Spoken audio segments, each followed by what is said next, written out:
ప్రతిరోజు బైబిల్ చదువుదాం అనే కార్యక్రమానికి స్వాగతం.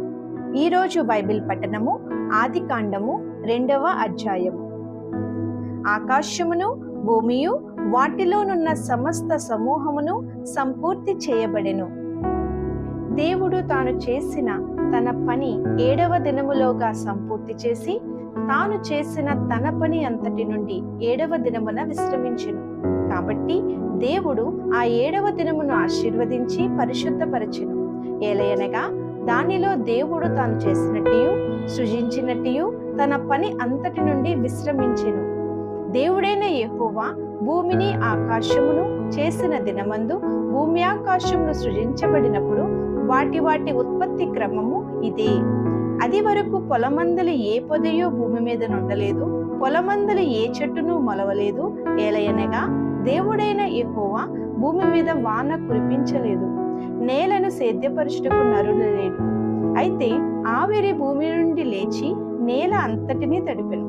దేవుడైన యెహోవా నేల మంటితో నరుని నిర్మించి వాని నాసికారంధ్రములలో జీవవాయువును ఊదగా నరుడు జీవాత్మ ఆయను.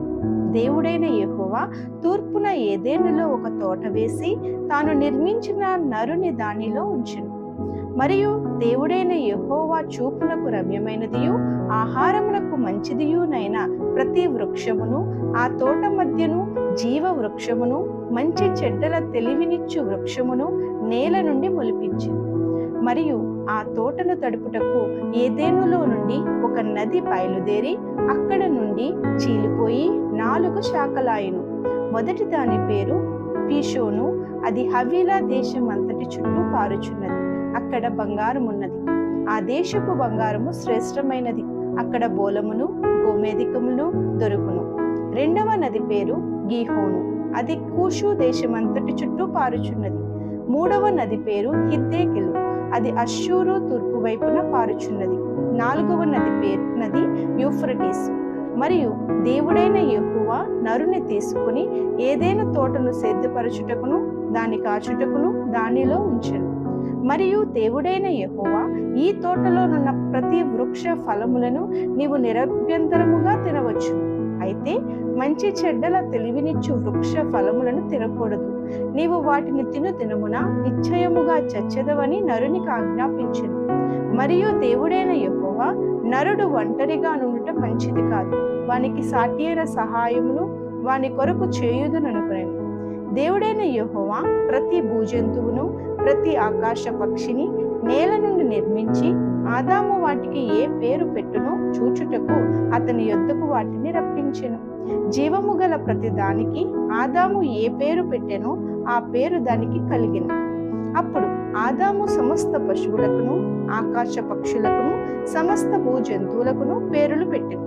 అయినను ఆదామునకు సాటి అయిన సహాయము అతనికి లేకపోయెను.